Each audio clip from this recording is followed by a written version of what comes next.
जमीन से संबंधित वैसे मैंने बहुत सी वीडियो बना रखी हैं इस यूट्यूब चैनल के ऊपर। और अगर आप इस यूट्यूब चैनल को सब्सक्राइब या ज्वाइन करते हैं तो आप बहुत सारी ऐसी वीडियो देखने को मिल जाएगी जो ग्राम पंचायत की जमीन से संबंधित है।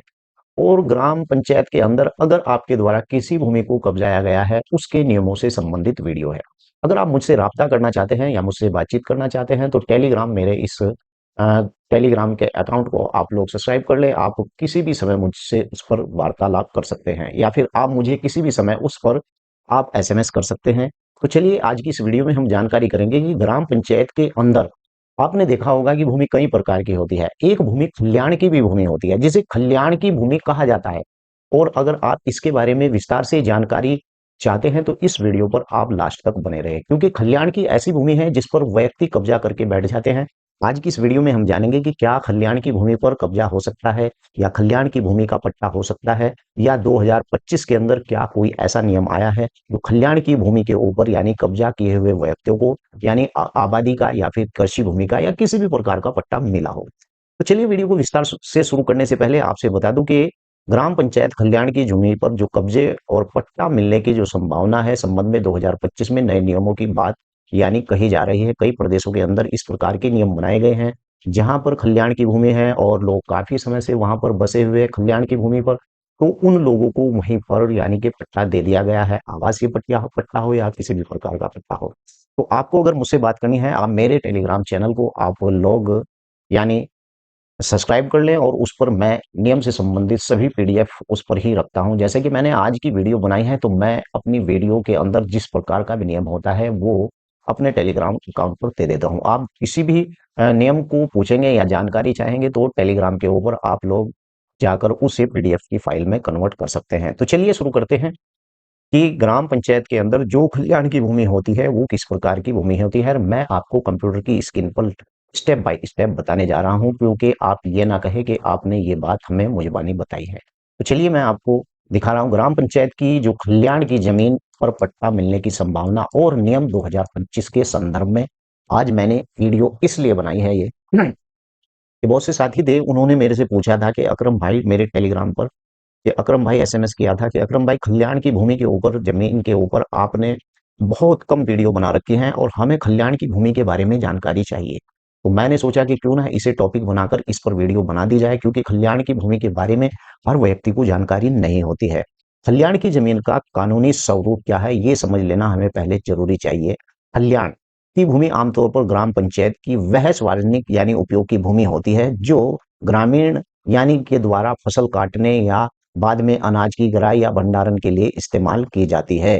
कहने का मतलब ये है कल्याण की जो भूमि होती है वो ग्राम पंचायत की सार्वजनिक उपयोग की भूमि होती है, और जब आपके यहाँ पर चकबंदी होती है उसी दौरान इस भूमि को भी सार्वजनिक उपयोग के लिए छोड़ा जाता है। ये कहाँ पर छोड़ी जाती है? जैसे कि किसान हैं, किसान खेती बाड़ी करते हैं तो उनके आसपास या उनके इर्द गिर्द इस भूमि को छोड़ दिया जाता है, क्योंकि कल्याण की भूमि केवल इसी काम के लिए छोड़ी जाती है ताकि वहां पर चारे का कूप बना सके किसान। या फिर पहले क्या होता था कि अपने खेत से फसल काट निकाल कर ऐसी भूमि में डाल लिया जाता था जो कल्याण की भूमि होती थी, और उसमें के अंदर ही यानी वहां पर किसान एक साथ मिलकर भूसा निकालते थे। जितने भी किसानों की फसल होती थी वो सब कल्याण की भूमि में ही आकर उसकी निराई गुड़ाई किया जाता था। यानी कि किसी भी प्रकार की अगर फसल है तो वो फसल किसान को इसलिए राहत देने के लिए इस भूमि को वहां पर छोड़ा गया था ताकि भूमि के ऊपर किसान उसका फायदा उठा सके। यानी कानूनी तौर पर यह ग्राम समाज या नवीन प्रति की भूमि के अंतर्गत आ सकती है जिसका उपयोग यानी कि सार्वजनिक कार्य के लिए आरक्षित होता है। और साथ ही आपको बता दूं कि इसकी ये जो भूमि होती है कल्याण की भूमि, ये सार्वजनिक उपयोग के लिए आरक्षित की हुई भूमि होती है, जैसे कल्याण चरागाह तालाब आदि कब्जा। यानी कि इसका जो कारण होता है वो गैर कानूनी होता है अगर इस पर कोई व्यक्ति कब्जा करता है, और ऐसे कब्जे को हटाने का प्रावधान भी है। सुप्रीम कोर्ट ने भी निर्देश दिए हैं कि सार्वजनिक उपयोग की जो जमीनें होती है उन पर अतिक्रमण कब्जा मुक्त कराया जाए। और मैं आपको बता दूं क्या इस पर पट्टा दिए जाने की संभावना है?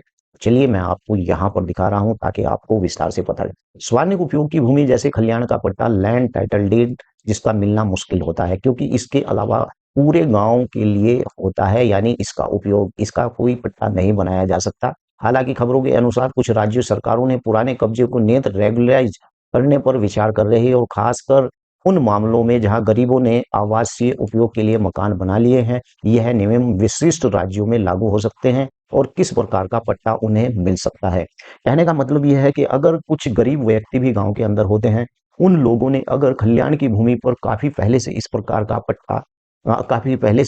का कब्जा कर रखा है, तो कुछ राज्यों के अंदर इस प्रकार की छूट दी गई है कि उन गरीब लोगों को वहां से ना उठाकर उन लोगों की वहां पर आबादी के पट्टे कर दिए जाते हैं। लेकिन मैंने हर एक वीडियो में आपको बताया है कि कल्याण की भूमि या कोई भी भूमि इस प्रकार की हो, अगर उसका नाम चेंज होना है या उसका बदलाव होना है, तो ये कलेक्टर के भी अधिकार में नहीं होता है। इससे केवल राज्य सरकार ही उसकी नौयत चेंज कर देती है। नौयत का मतलब यही होती है, उस भूमि को दूसरी श्रेणी में ला सकती है। जैसे कि भूमि कल्याण की भूमि है, उसे आबादी भूमि में लाने का काम राज्य सरकार का होता है, कलेक्टर का भी ये काम नहीं होता है। मैं आपको बता दूं कि किस प्रकार का पट्टा इस भूमि के ऊपर मिल सकता है आखिर। आपको ये देखना होगा कि अगर आपके पास इस प्रकार की कल्याण की भूमि, तो आपको पट्टा किस प्रकार का मिल सकता है। आमतौर पर पट्टा आवासीय, रेजिडेंशियल या एग्रीकल्चर के उपयोग में दिया जा सकता है। इस भूमि के ऊपर कल्याण की जमीन सार्वजनिक उपयोग के होने के कारण इस पर पट्टा तभी संभव है जब भूमि प्रबंधन समिति और एसडीएम उप जिला अधिकारी जैसे कि सक्षम अधिकारी की विशेष परिस्थितियों में और नियमों के तहत उस जमीन को सार्वजनिक उपयोग यानी श्रेणी से हटाकर आबादी या अन्य श्रेणी में वर्गित कर दी गई हो। और अन्य श्रेणी में वर्गित करने का मतलब किसी एसडीएम या कलेक्टर के हाथ में बिल्कुल भी नहीं होता है। कलेक्टर और एसडीएम इस प्रकार का वर्गीकरण यानी तबादला बिल्कुल भी नहीं कर सकते। ये काम राज्य सरकार का होता है। उत्तर प्रदेश राज्य संहिता के नियम में इस प्रकार का ये यानी कि नियम है। नियम 2025 के बिंदु पर क्या उत्तर प्रदेश के संदर्भ में क्या भूमिहीन प्राथमिकता यानी उत्तर प्रदेश जैसे राज्य में यानी कृषि भूमि के पट्टे के लिए यानी कि नियमों में लाया गया है, या जिन व्यक्तियों के पास पहले से 1 एकड़ या इससे अधिक जमीन है अब पट्टे के लिए पात्र नहीं रहेंगे, और इस उद्देश्य से भूमिहीन किसानों को गरीबी रेखा से नीचे जीवन व्यापन करने का लाभ देगा और पट्टा हस्तांतरण पर रोक भी लगेगी। नए नियमों में पट्टे को बेचा या किसी भी प्रकार का हस्तांतरण नहीं किया जाएगा। मैंने पहले भी इसके बारे में आपको कई बार विस्तार से बताया है, और विस्तार से इसलिए मैंने आपको बताया है कि अभी उत्तर प्रदेश के अंदर नए नियम लागू हुए हैं 2025 के अंदर। अगर किसी व्यक्ति के पास 1 एकड़ भूमि है तो उस व्यक्ति को किसी भी रूप में किसी भी प्रकार का कोई पट्टा नहीं दिया जा सकता। अगर पहले क्या था कि अगर 3 एकड़ किसी व्यक्ति के पास भूमि है तो उसे पट्टा दे दिया जाता, लेकिन अब इस प्रकार से किसी भी व्यक्ति के या परिवार के पास में 1 एकड़ भूमि पट्टे की भूमि हुई तो उसे पट्टा नहीं मिलेगा। मकान बनाने का जो नियम है उसकी जो सीमा है आवासीय पट्टा मिलने पर यानी सामान्य और ओबीसी वर्ग के लोगों के लिए 3 साल के अंदर मकान बनाना अनिवार्य है, और अन्यथा पट्टा रद्द हो सकता है और भूमि वापस सरकार को चली जा सकती है। लेकिन यहाँ पर मैं आपको बता दूं कि एससी एसटी के लिए यहाँ पर छूट है। मान लीजिए कि सीधी सी बात है कि अगर आप सामान्य वर्ग के व्यक्ति हैं, आपको आबादी का पट्टा हो जाता है, तो या ओबीसी वर्ग के व्यक्ति हैं, आबादी का पट्टा हो जाता है, तो ऐसे में आपको 3 साल के अंदर अंदर उसको मकान बना लेना चाहिए, वन अन्यथा वो भूमि सरकार की यानी हो जाएगी। और ये एससी की भूमि पर इस प्रकार का एससी को अगर इस प्रकार एससी एसटी को अगर इस प्रकार का दिया गया है कोई पट्टा, तो उस पर इस प्रकार का नियम लागू नहीं होता है। यहाँ पर ध्यान देने वाली बात यह है कि ध्यान में आपको इस बात को रखना चाहिए, क्योंकि ये वीडियो मैंने कल्याण की भूमि के ऊपर बनाई है, लेकिन इसमें मैंने आपको बहुत कुछ जानकारी दी है ताकि आप ग्राम पंचायत से जुड़े हुए आपके पास इस प्रकार की जानकारी का होना बेहद जरूरी है। नंबर 1, सरकारी भूमि। कल्याण की भूमि सरकारी भूमि होती है, कानूनी तौर पर इस पर कब्जा करना बहुत ज्यादा गलत होता है। पट्टा आमतौर पर भूमिहीन, गरीब या वंचित वर्गों के लोगों को दिया जाता है। स्पष्ट आपको मैं इस वीडियो के अंदर बता दूं। और राज्य वशिष्ठ नियम यानी कि पट्टा और कब्जे की नियमित करने के लिए नियम अलग अलग राज्यों में भिन्न हो सकते हैं। मैं आपको बता दूं, अगर आप कहेंगे कि उत्तर प्रदेश या उत्तराखंड या राजस्थान का एक नियम है, नहीं, नियमों में थोड़ा थोड़ा बदलाव होता है। अगली जो मेरी वीडियो आएगी इसके अंदर मैं आपको बताऊंगा विस्तार से कि किस प्रकार की भूमि आखिर होती है और भूमि कितने वर्गों में होती है, भूमि को कितने वर्गों में बांटा गया है। जब तक आपको इस बात की जानकारी नहीं होगी कि भूमि को कितनी वर्गों में बांटा गया है, तब तक आपको भूमि के बारे में कोई जानकारी नहीं होगी। अगर आपका कोई सवाल है तो वीडियो के नीचे भी लिख सकते हैं, या फिर मेरे टेलीग्राम चैनल को आप सब्सक्राइब कर सकते हैं, क्योंकि मैंने उसका लिंक इस जो है डिस्क्रिप्शन के अंदर दे रखा है। आप वहां से मुझसे डायरेक्ट बात भी कर सकते हैं। तो चलिए, मैं आपको आखिर कल्याण की भूमि के बारे में पूरा निष्कर्ष लास्ट में बता ही देता हूँ।